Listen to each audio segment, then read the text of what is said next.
apabila Allah Subhanahu wa ta'ala menitipkan ma'rifat di dalam hati seorang hamba,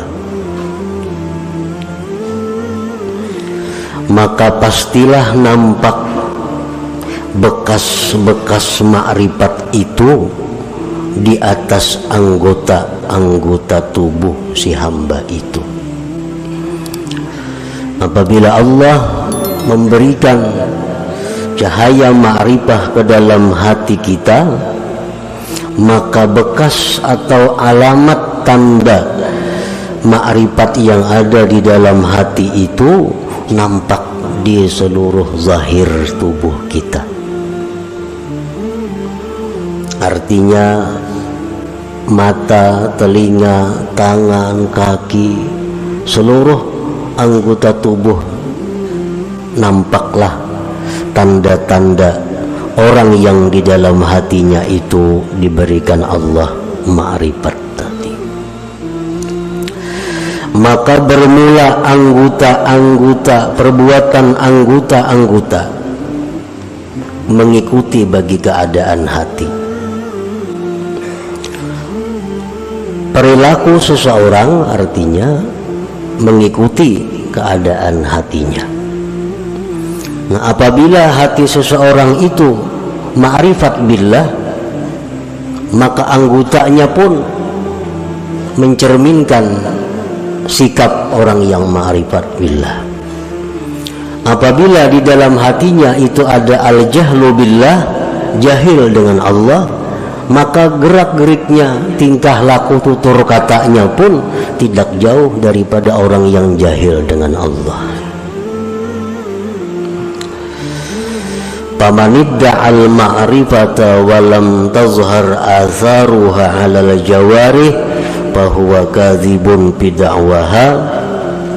Maka barang siapa yang mengaku ma'rifat atau merasa ma'rifat tetapi tidak nampak tanda-tandanya, bekas-bekasnya di anggota-anggota tubuhnya, maka berarti dia itu dusta dalam pengakuannya. Mengaku itu baik artinya aku ma'rifat, mengaku, atau merasa rasa ma'rifat, tetapi pada zahirnya, tingkah lakunya tidak didapat bekas-bekas ma'rifat, maka berarti dia tidak benar dalam pengakuannya atau perasaannya itu. Qala Allah Ta'ala, Allah berfirman, ta'rifuhum bisimahum, kamu kenal kepada mereka itu dengan tanda-tanda yang ada pada mereka. Orang yang di dalam hatinya jahil dengan Allah tampak kelihatan di seluruh anggota tubuhnya.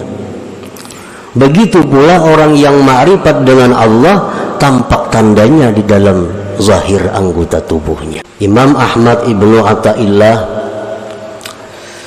menulis hikmah ini adalah untuk memberitahu kepada kita bagaimana kita memilih kawan, memilih guru, memilih orang-orang yang kita akan kerjasama dengannya. Apakah orang yang itu termasuk orang yang jahil dengan Allah atau orang yang ma'rifat dengan Allah? Nah, jadi Sidin ulahkan ini alamatnya, tandanya, bahwa bagaimana hati orang yang ma'rifat dengan Allah itu, bagaimana hati orang yang jahil dengan Allah.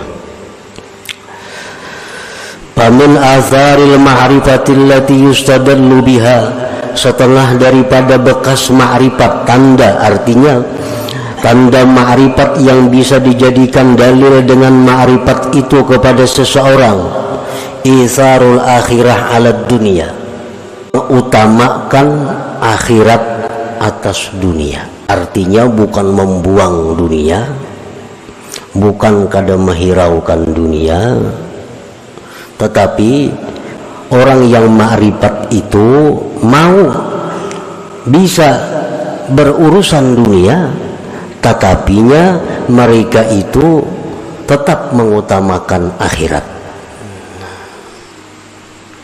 Para wali banyak yang berdagang, para Para wali banyak yang bertani. Kita baca sejarah-sejarah para wali dahulu tuh. Para wali ada yang jadi pegawai, tetapi mereka tetap mengutamakan akhirat daripada dunia.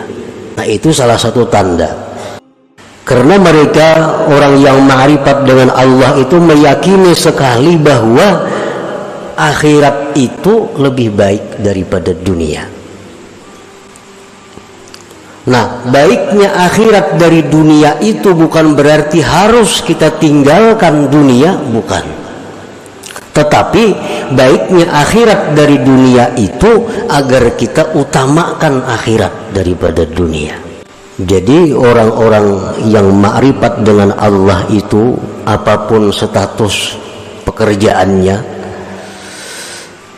intinya mereka selalu mendahulukan kepentingan akhiratnya dibanding dunia. Yang kedua, wal musara'atu ila ittiba'i amrillah subhanahu. Mereka itu segera mengikuti perintah Allah. Segera mengikuti perintah Allah.